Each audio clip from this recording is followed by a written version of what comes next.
Como você imagina a majestade e a honra e a glória? Se nós temos prestado atenção aos ensinamentos de Jesus desde os capítulos 16 e 17 de Mateus, a gente pode esperar uma certa qualidade radical em forma de cruz a respeito desses conceitos. E é exatamente isso que o evento da transfiguração vai revelar para a gente. Em Mateus 16, Pedro acaba de declarar Jesus como o Filho do Deus vivo. E Jesus responde se declarando como um sacrifício humano, lá em Mateus 16, verso 16. O Cristo glorioso vai ser o Cristo crucificado na vergonha. E quando Pedro se opõe e tenta desviar Jesus desse caminho, Jesus o identifica como alguém satânico, lá em Mateus 16, verso 23. O amor de Pedro pelo conforto e pela reputação é simplesmente as coisas dos homens. Já as coisas de Deus implicam uma morte sangrenta nas mãos de homens maus. Jesus dá a seus discípulos uma semana para refletir sobre essa perspectiva revolucionária. E então, ele leva Pedro, assim como Tiago e João, até uma montanha mais acima. E lá eles vão experimentar a vinda do Filho do Homem em seu reino. Isso está lá em Mateus 16, verso 28. O que será que aqueles discípulos então esperavam ver?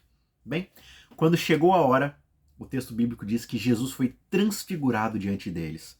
O seu rosto resplandecia como o sol e as suas roupas se tornaram brancas como a luz. Falava ele ainda quando uma nuvem luminosa os envolveu.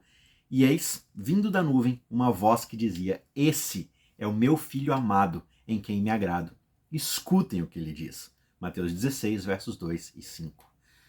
Anos mais tarde, Pedro descreveu essa experiência da seguinte forma: "Porque não lhes demos a conhecer o poder e a vinda do nosso Senhor Jesus Cristo, seguindo fábulas engenhosamente inventadas, mas nós mesmos fomos testemunhas oculares da sua majestade.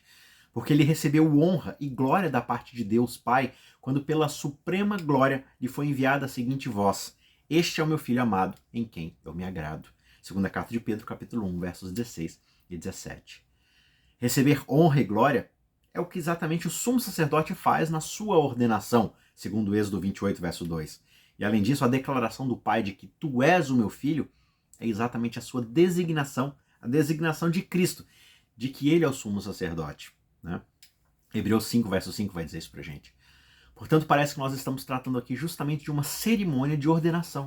O próprio Jesus está sendo declarado como sumo sacerdote, aquele que é o divino mediador entre o céu e a terra.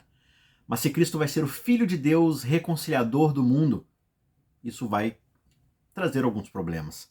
Porque fazer a paz entre Deus e o homem vai envolver um sacrifício sangrento. E de fato, toda vez que nós lemos sobre o Pai declarando o seu Filho, isso está associado ao sofrimento. Em Gênesis 22, o Filho amado será sacrificado na montanha. No Salmo 2, o Filho único será derramado literalmente sobre a montanha. E no Salmo 2, versos 6 a 7, isso descreve pra gente exatamente essa cena. Em Isaías 42, o escolhido será o servo sofredor que acabará ferido por nossas transgressões. Sempre que o Pai declara seu amor pelo Filho, a cruz se faz grande diante dos nossos olhos, diante da narrativa bíblica.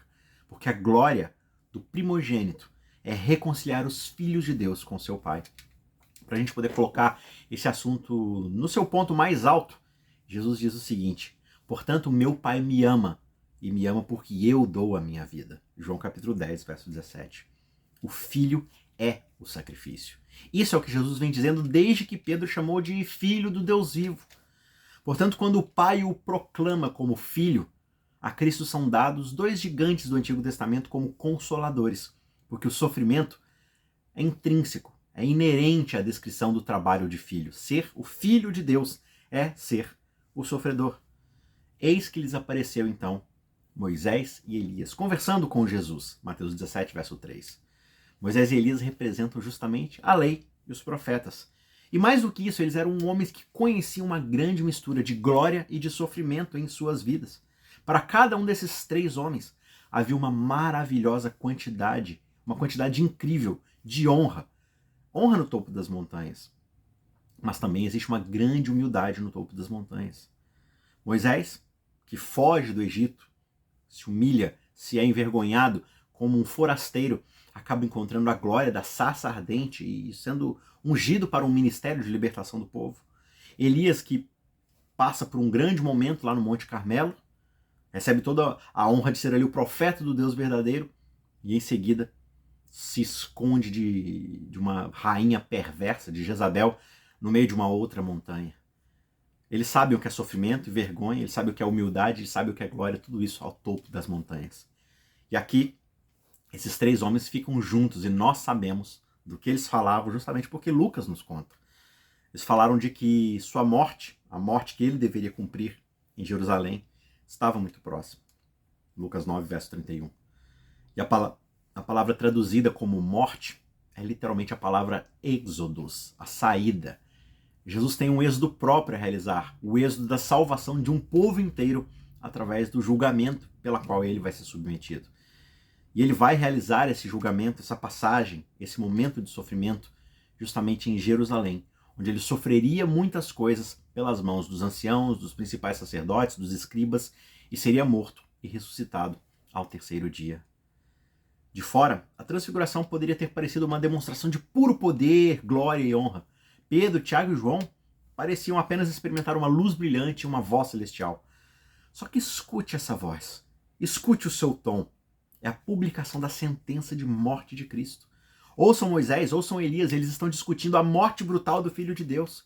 Veja o sumo sacerdote. É o seu próprio sangue que trará paz com Deus.